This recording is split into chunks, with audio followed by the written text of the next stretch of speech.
Hi, I'm Gail. And hi, I'm Catherine. Welcome to Women Over 70, Aging Reimagined, our weekly podcast featuring interviews with women ages 70 to 110. This episode is sponsored by Steve Nasrallah, Compass Navigation Group, who's been guiding people home for over 30 years. Steve builds strong relationships with clients so they can walk together through every step of the process to achieve their housing goals. See the show notes for Steve's contact information. And today we're really thrilled to have in our studio Barbara Ellison. Barbara Ellison is 73, and she loves being in her 70s. She's a student of reinvention, and she's found her calling, the Time to Shine Happiness Show, live streaming on LinkedIn and helping people redefine success by guiding them on the path from striving to thriving. In addition, she has built the People for People community, an online networking group. In 2013, Barbara rented her house to her ex-daughter-in-law, bought an RV, and spent 3 years on the road. This woman was not meant to stand still. So, Barbara, welcome to Women Over 70, Aging Reimagined. I'm out of breath. I'm just learning about everything that you have been doing. Well, thank you.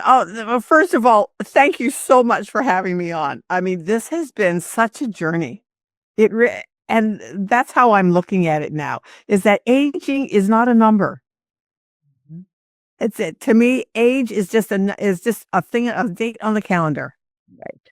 But the journey is amazing. But we have to choose it.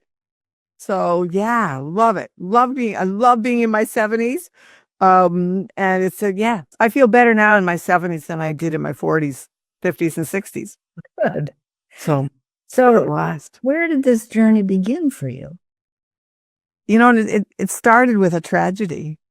I lost my husband when I was 60. And it was one of those things where I thought we thought that we were going to live to be 95. We were both in the wellness space that I've been on wellness products since I was in my 40s. And we were both really healthy. And we thought we were going to dance at our great-grandchildren's weddings. That we planned. We had such a life planned out. But you know what? God had a plan for him. And that was, he went from being a worship leader to being a skeleton of a man due to bladder cancer. Oh, sorry. And not expecting to be a widow. But what happened was after I woke up from my widow's fog, I realized, and I can tell you where I was. It was like an instant lifting of that fog that women have, or people have, of when they've lost something. And in my case, it was widow's fog. And I realized that I had no idea of who I was outside of all the labels that I had put on myself, of being, over the years, of being a daughter and being a wife and being a mother and then being a divorced failure. Oh, but then I was a successful wife again, and then I was a grandmother and a business owner, and now I'm a widow. Who is Barbara in all of that?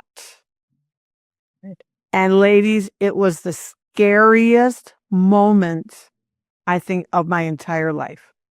How old are you at that time? I was just I had just turned 61. And and I have longevity in my family. I only lost my dad in 2019. He was 102. Wow. So I have longevity in my family.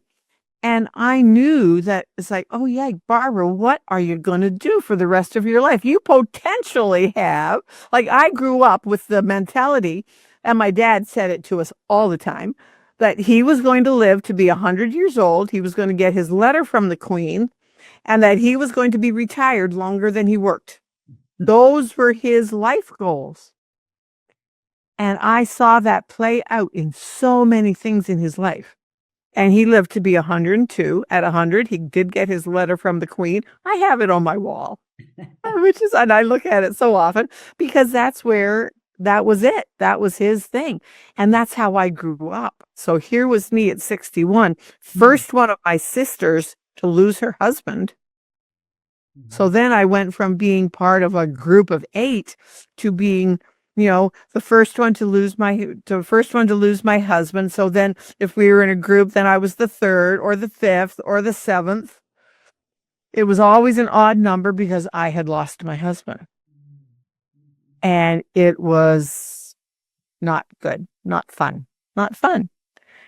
And that's when I realized that, you know what? Hey, I'm in control of my life. But what are you going to do? Luckily, I was blessed. I found a coaching program called The Ultimate Game of Life. And I went, well, you know what? Life is a game. And so that's how I started with it. And from that, now I love working with late career professionals who are facing retirement and they have no idea of who they are outside of their job title or their job description. Sound familiar? That's exactly how I felt. Doesn't matter the circumstances, but know it. And their health is declining or they're facing financial uncertainty. And what am I going to do when I don't have the job? Right. And identity. And their identity. Identity. And their health. And their health. So that's who I love working with. And I love when I see the light bulb go on. Oh, you mean I can do that? Yeah, age is a number. It really is. Age is a number. The 3 of us are testament to that. Age is a number. True. So I love now being in my 70s. I love being in my 70s. Yeah, that's good. So you have something called a People for People community? The People for People community. I am part of it. It has been around probably for 10 years. I joined it 3 years ago. And we are now about helping people to help each other. And whether you are a business or a community member, everybody is welcome in the community. And for the business owner, businesses need customers. So, and the community members need somewhere to shop, whether it's for a dentist or a butcher or somewhere to get eggs, or a pharmacist or go and have their hair done. Customers need places to go. So this community, we are now and we are having our big launch in January. We are so excited about it that we are really working at helping people to connect with the businesses that they're wanting and connecting the businesses with the customers they're wanting. So is it local? We are going to be international. Right now we're in Canada. We have people in India. We have people in Canada. We have people in, and all across the United States. We have big groups in Texas and in Arizona, several local groups. But the thing with this community is you don't have to be anywhere. You can be anywhere. Like for me, I'm a coach. I can be anywhere. So we have focal communities that are for people that don't have brick and mortars like myself. But then we have local communities, and that's what we are focusing now on building. Okay. So like with me, I'm in the Chicagoland area. So starting next month, I'm going to start building a local community here in my area, which is outside of Chicago. Okay. And it's so exciting because people are looking for communities. We can't do life on our own. No. Or we shouldn't try to anyways. That's for sure. We should not try to. So many people do. Go back a bit if we could. You spent 3 years on the road in an RV. I bought, well, That seems to be many people's dream, but they don't do it. So yeah. What did you learn through that experience? Oh, the first year I took off and got my, so let's start back. David had passed away the following year. One day, I had to make nice with my daughter-in-law because she was the gatekeeper of the children. And the weekend that my husband passed away, my son decided to leave his wife and children. So double whammy. Yes. Anyways, So, but I had to make nice with Cara because she was the gatekeeper of the kids. So we just became very great friends and just had a lot of, and I was helping her out, just babysitting and all sorts of things. But one day she was driving me to the airport and we were talking about life choices. And I said, oh, if it was up to me, I would have somebody rent the house and I would move out, have a garage sale and buy an RV. And she went, really? I went, yeah, I would do that. And she said, well, would you rent to me? And a month and a half later, I had a garage sale. I had an estate sale. They moved in. I bought my RV and I went down to Nashville and Memphis, traveled around Nashville and Memphis. And then over the next years, just went on a couple of little trips, but I landed and bought a bigger RV and landed in an RV resort. That was wonderful. I had a lake that I could walk around every day, lived right on a lake, could walk around it every day. The kids could come and go to the beach on the lake. And it was amazing. Where was this? And that was near where I live, near in northern Illinois. And it was the RV resort and love it. And it's quite well known. People come from all over the country to stay at it because it's really nice. I mean, and I didn't have to do anything. I had no maintenance, nothing. I just had my own RV. So that was really cool. But then into my third year, I was away. I had my sister and her husband and I had gone down to Florida for the winter. I just put my RV in storage and went down to Florida. And Cara called me and she said, gee, Barb, I don't know what to do. She said, Brent she's now gotten married. By this time she had gotten married. Don't know what to do. Brent has to have back surgery done and I can't make the mortgage. And I said, well, you know what I'll do is when I come back, I'll leave my RV in storage and I'll move in for 6 months. Well, that was in 2015. I'm still here. But now several years ago, I sold them the house. And it has been a blast because now my next thing is I want to buy another RV, but I want one that I can drive. And because I want to be able to drive wherever I want to go. And so, because I love to do long distance driving. Now, what was the other RV? You didn't drive it? I didn't know. Well, the first one I did, I pulled. I had it, but I had a big truck. I had a large truck. The second one was a fifth wheel that I could pull, but chose not to.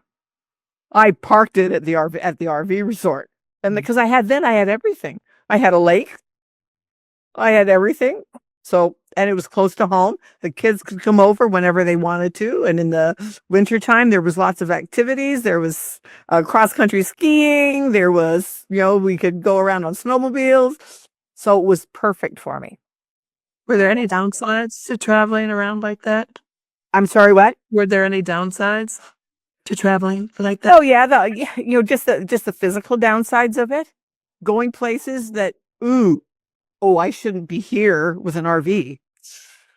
There were a couple of those that were literally scary that, yike, I shouldn't be here. I'm trying to maneuver an RV that was huge around a small town.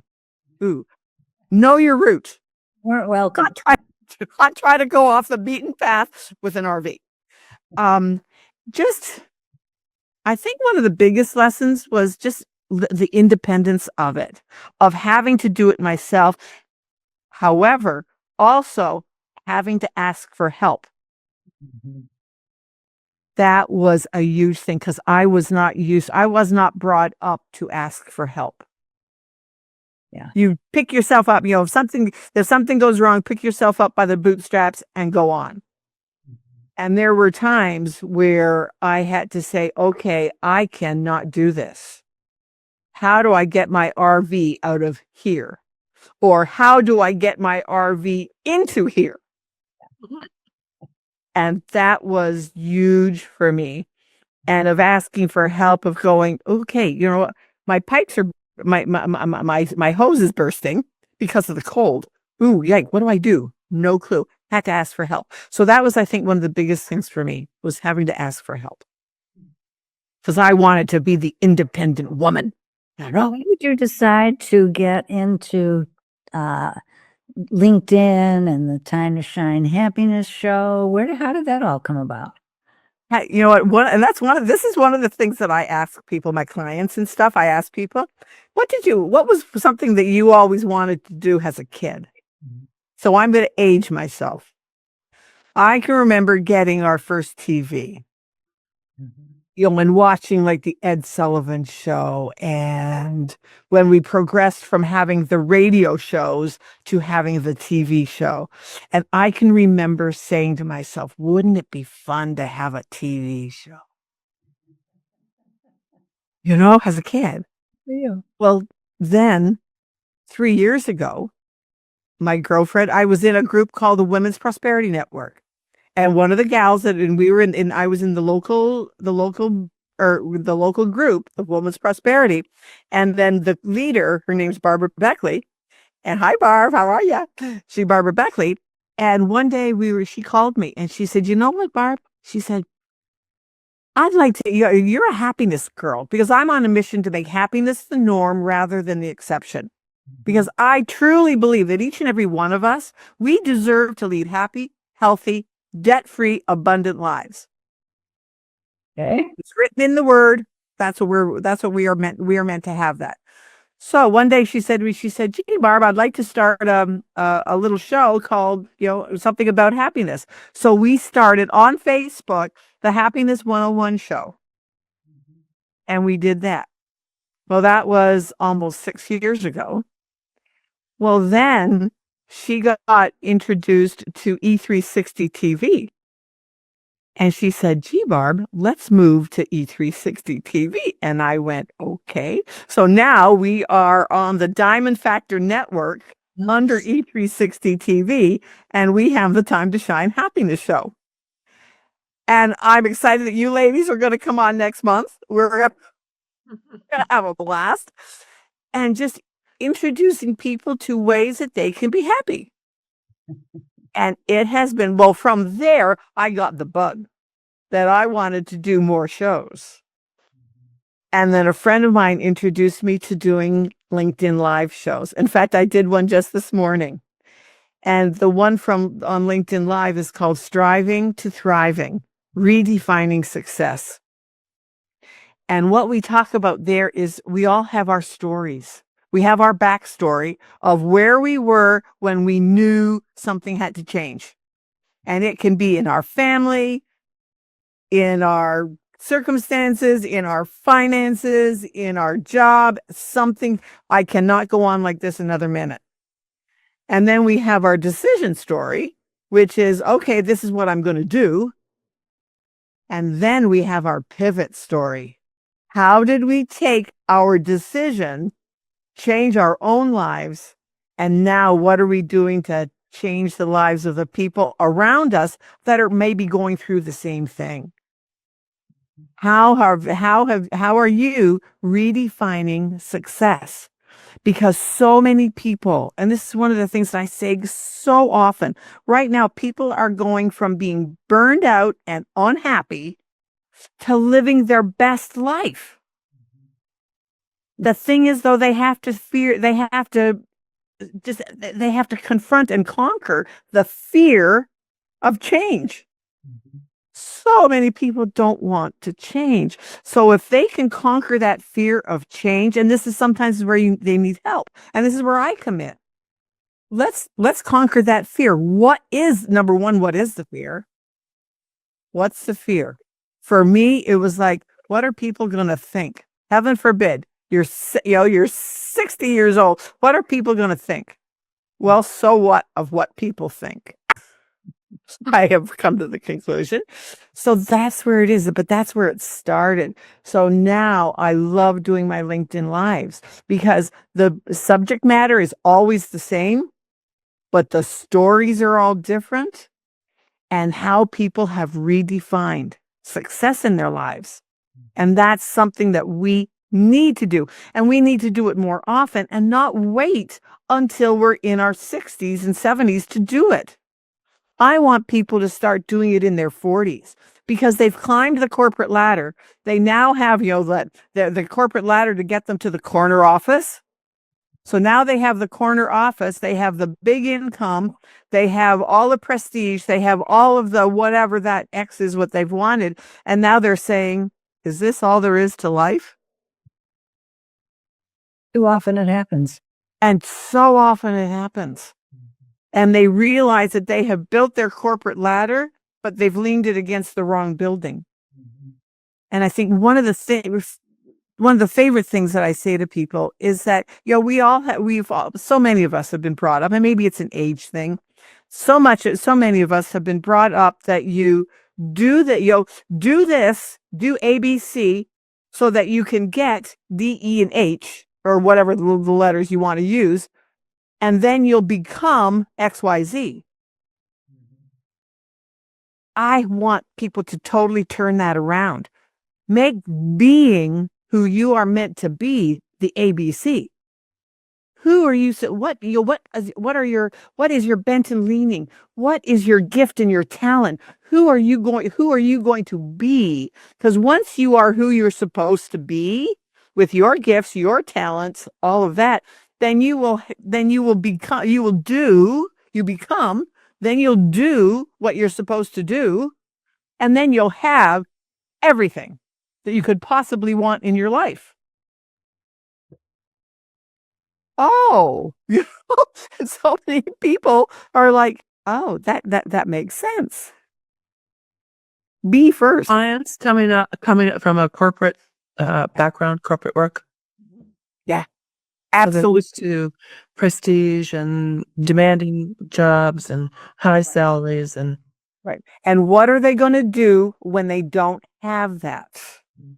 And that's where the three things come in of personal identity, declining health, and financial uncertainty. And those are the three things that most people face when they're they get to a certain age and they're facing retirement and they don't know what to do about it. Who am I going to be when I don't have the title? or the steady income. Or the steady income. Or yike, I'm on so much medication. I can't even think straight. Like one of the things that I'm really focusing on for myself is that right now, 1 out of every 6 people, starting at the age of 25, because that's when it starts, 1 out of every 6 people have some kind of brain fog, or they're suffering many memory lapses, and they don't even know it. They chalk it up to being, oh, well, I'm stressed, or they chalk it up to I'm getting older. No. Your brain is trying to tell you something that you need to take stock of where you are. Get the synapses in your brain get clogged, or they're not functioning correctly. Okay, we now have the technology to reverse that and to prevent it. And they're called nootropics. You can look it up. Nootropics, Nootropics, nootropics. And they are all the things that clean out your brain. And now I'm very blessed. The wellness company that I'm with, we have a specific product using those nootropics. So it's been absolutely a blessing. I noticed the difference by the 3rd day. I've never heard of nootropics. Nootropics, yeah. Until this, I never had either. So is it a supplement or what is? They're supplements. They are made into supplements. Nootropics are the actual things. They're called adaptogens, and it's for your body can adapt to the changing of the changes as we age, and they're called nootropics. Yeah, there's so much research out there on them. And the adaptogens and the antioxidants to clean out your system and all the stuff we're not getting in our food sources. Yeah. So, yeah, it's just been a blessing to be able to help people. And so, because I think of it for myself, I'm an ABC girl. Okay, A is personal identity, B is personal health, C is personal wealth. Some people have A and C and are missing B. Some people have A and B and are missing C. Some people have B and C and are missing A. Well, I'm your girl. If you're missing one of those things, personal identity, health, your declining health, or you have financial uncertainty, I'm your girl. Let's talk. See where you want to start, because you can't start everywhere. No. And so many people do that, ladies. So many people do that. They try to do everything at once without help. Doesn't work. So that's me. You know I'm passionate about this. This is just makes me great. Not at all. But I love it. I love it. Now, you've said several times that age is just a number. Age is Tell us how you really feel about your own aging. Oh, I'm not getting older. I'm getting better. I'm getting younger. I'm getting younger. And because so much of it is attitude, age is a number. And if you can really embrace that and be grateful for where you are, be grateful for all the things that are going on in your life. Wake up every day and say, hey, you know what? For me, I wake up every day and say, this is the day that the Lord has made. I'll rejoice and be glad in it, because something good is going to happen to me today. And it does. And not every day. And some days it's a harder choice. However, it is a choice. And there are moments when I just go, what am I going to do? And then it's like, well, Barbara, what are you going to do? Let's talk. And I talk to myself. Let's talk. What are you going to do? And I ask for higher guidance, or I ask for somebody else to help me with something, because my goal is to have people who are that are at the end of their career, that are near the end of their career, they have so much wisdom to open their hearts and then impact the world, because we're not getting older. We are people of wisdom, and we have wisdom to share. So start sharing it, and start small. How do you help people? How do you help, Barbara? How do you help people see that they need to do that? Being the example. That's why I do my shows. This is why I'm sure this is why you ladies do it. It's getting visible out there for what's possible. Anything is possible. Age is a number. And okay, I'll still give you one statistic. They're saying, because of things like the nootropics and all the technology, like liposome technology, you can look that up too, liposome technology. They're saying that by the year 2035, that's 11 years from now, and I've been hearing this statistic for probably the last 6 or 7 years. By the year 2035, they are going to double the age expectancy. The age expectancy right now is 72. The Bible tells us that we're entitled to at least 120. So why not live to be 140? Why not live to be 140? Yeah, I intend to be, my dad lived to be 102. I intend to beat him. Go for it. I intend to beat him. Yes. Oh, yeah. I just want to ask one more question. Barbara, you're a coach. You have your shows. Do you consider yourself a motivational speaker? Yeah, I do speak at events. Yes, absolutely. Absolutely. I love it. So yeah, I love it. I love talking at events. I do them either in person, or I do a lot of them live. I do a lot of them on Zoom. And it's rewarding. So one of the things that I always say to people is, find that thing that makes your heart sing. And as I said, I can remember being as a kid, oh, wouldn't it be nice to have a TV show? And here I do. And I have multiple different kinds of them. And I love being a guest, and I love being a guest on other people's podcasts, because for me, visibility is the answer. People need to hear who you are, what you do, and why you do it. Right. What's behind it? What's the passion? What makes you do or be who you are? Yeah. People are tired of just hearing, oh, sell me this, sell me this, sell me this, sell me this, sell me this. No, that's not working anymore. People want to know why you're doing it. Why do you do what you do? It's a great question to basically end on. This has been a very inspiring conversation, Barbara. Thank you. And so, listeners, thank you for joining us for another inspiring episode of Women Over 70, Aging Reimagined. And we are collaborating with other podcasters such as Barbara, who focus on a variety of topics regarding women aging. And this month, we recommend The Ageless Traveler with Adrienne Berg. This is for your must-listen list, you people who love travel. And you can see the show notes for how to contact Adrienne. And we'll see you next time.